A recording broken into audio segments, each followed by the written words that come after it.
Caitlin Clark and Nafisa Collier were named All-Star captains because they received the most fan votes this year. They selected their rosters in a draft, with Clark receiving the first pick as the leading vote-getter. They first needed to choose from the players selected as starters by the fan vote before moving into the pool of reserves chosen by the league's coaches. Cheryl Reeve of the Minnesota Lynx and Sandy Brondello of the New York Liberty were named All-Star coaches.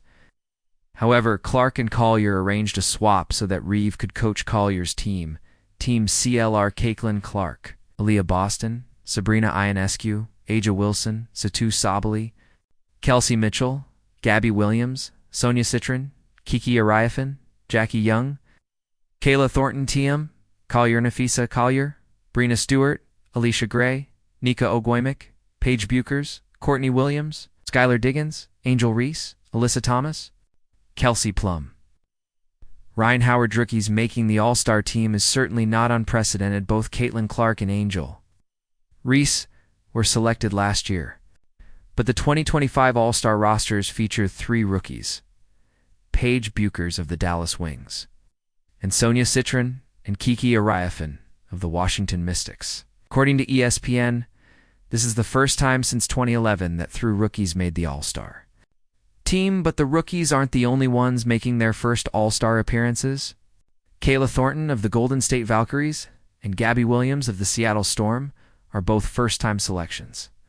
Thornton is in her 10th WNBA season, averaging 14.8 points, 7.2 rebounds, 1.4 assists, and 1.5 steals per game. She won a championship with the New York Liberty last season, but went unprotected and was selected by the Valkyries in their expansion draft. She has been a rock for the brand-new franchise, leading the team in points, rebounds, and steals as they fight to become the first expansion team in league history to make the playoffs in their inaugural season. Williams is in her 7th WNBA season, enjoying a career year for the Storm.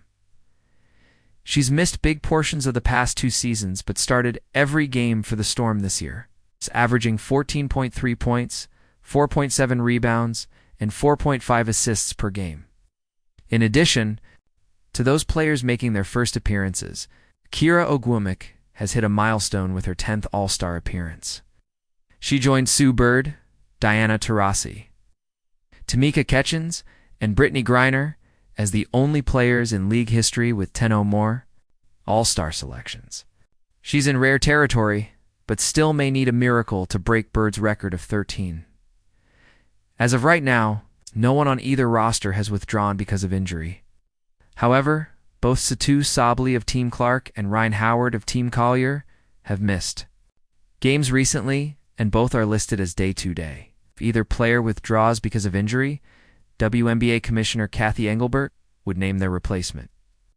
Every WNBA All-Star roster comes with snubs, and the 2025 edition is no exception. The 2 that have drawn the most attention were Brittany Sykes of the Washington Mystics, Natasha Cloud of the New York Liberty, and Kayla McBride of the Lynx. Sykes was passed over for her 2 rookie teammates, Citron and IRFN, despite leading her team in scoring and assists, averaging 17.6 points, 4.5 assists, 3.8 rebounds, and 1.1 steals per game. She's never made an All-Star team before, but is having a career season, and both Chinny Ogwemick and Bird identified her as the biggest snub on the A Touch More podcast. Cloud took over for Courtney Vandersloot as the starting point guard of the defending champion Liberty and has been sensational. She's averaged 9.6 points, 6.1 assists, 3.6 rebounds, and 1.4 steals per game, and ESPN's Kendra Andrews laid out her compelling All-Star case. She began the season on fire, and while she had a bit of an inconsistent June, she is 3rd in the league in assists with 6.5 per game, and also 3rd in assist-to-turnover ratio at 3.17. She's also one of the league's premier guard defenders. Cloud has filled a facilitator hole for the Liberty, and while she's still striking the balance between facilitator and scorer, she made a strong case for an All-Star selection. ESPN's Kevin Pelton picked Kayla McBride for the biggest snub, saying, McBride joins Hall of Famer Simone Augustus in 2009 as the 2nd player in league history not chosen as an All-Star after averaging at least 15 points with a true shooting, Percentage better than 64%. 8. McBride would have made 3 All-Star selections for the Lynx. Shouldn't be that big a deal for the best team in the league.